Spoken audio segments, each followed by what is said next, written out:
We're coming into kind of like the downtown stretch of Fargesn right now. Living outside of St. Louis right now, and all these people kind of know the name Fargesn. They don't know much about Fargesn. Most people have only seen, like the protests and the violent police reaction, and they've seen the Fargesn Police Department, but they haven't seen like all of this of Fargesn. And people don't really understand that Fargesn is connected to St. Louis. St. Louis is, like many Midwestern cities, a very segregated place. You can live your life and not really have a relationship with, someone of another race here. St. Louis is just historically a segregated town. The last day to free the slaves, we had the Dred Scott case here. Very early in the 1800s, 1900s, there was legislation passed to make sure that they're creating like these housing sections where only like black people could live. Like they wrote around it. So North City became heavily populated with African Americans. So West County and South County were still very heavily populated with mostly white people, while the South Side slowly was a more white area. If we look at the historical background of why people are situated where they are, or what has happened, so the hurt, right, the pain that has occurred, it's very intentional, and people felt like it was very intentional too. I would say St. Louis is a city where people can live, white people could live near black people if they really wanted to. But that's going to have to be a conscious decision that doesn't look like gentrification, that looks like neighborhoods. The Delmar Divide we talk about is, this one street that runs up and down St. Louis, and it's not by accident that it happened. There was a decision that north of Delmar, and the north side is very much segregated and very much black, the North City. But there was a decision that south of Delmar, they would get tax credits. South of Delmar, houses would be repaired. South of Delmar, people would be helped. North of Delmar, no tax credits. North of Delmar, in fact, the property taxes would be higher because the hope was to drive people out so that they could take over those areas and rebuild them.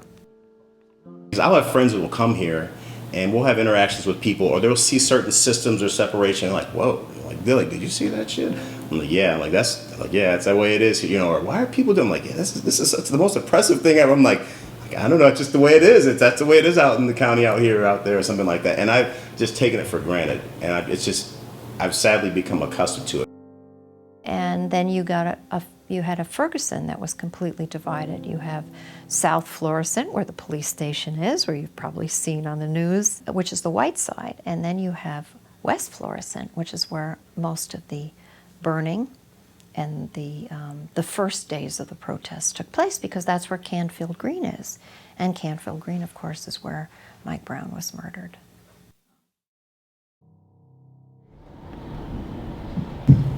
So to me, Fargesn is still so much.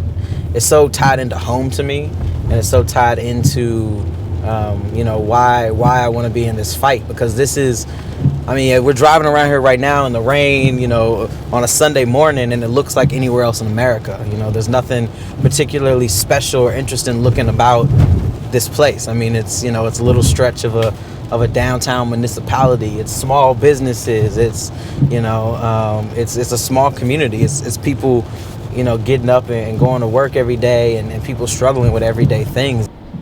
It's manageable. It is a small big city, if that makes any sense. You can still get your hands around it. The networks are small. You still know people, and people, the degrees of separation are very short. And therefore, I don't think it's too late for change to occur in this city. There's going to be some struggle, and there's going to be a whole revolution in order to make that happen.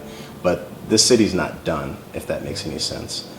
There's plenty of room to grow, and I think that I've been in an environment lately, especially where I'm around like-minded people that know what needs to happen and are willing to do the work to make the change happen. So that's very hopeful for me. I think it's still a good place to live and raise your kids, obviously, as I have 2 kids and I raise my kids here. And I made a conscious choice to come back here. It's where I choose to be. I mean, I choose to be here, and I think it's a good choice. I wouldn't say that I feel any sort of like guilt or responsibility to come back to St. Louis. For me, it's love. Like when I say I love St. Louis, I mean I love St. Louis. And for me, it's growing up here, growing up the way I did, growing up the places in St. Louis I did, that's why I want to do everything I want to do in my life. So I feel obligation. I wouldn't use the word responsibility. I feel obligation because to me, we have obligation to God and we have obligation to one another. And for me, it's not about responsibility because for me, responsibility seems burdensome.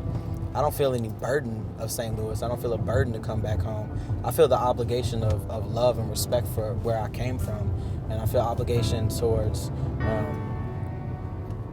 being a tool of justice and being a tool of righteousness and bringing about, Alam Habad. And if I'm not going to bring it about at home, then where am I bringing it about? And so I think that there's a world that we can make, and I feel an obligation and I feel a joy to be involved in bringing about a better world.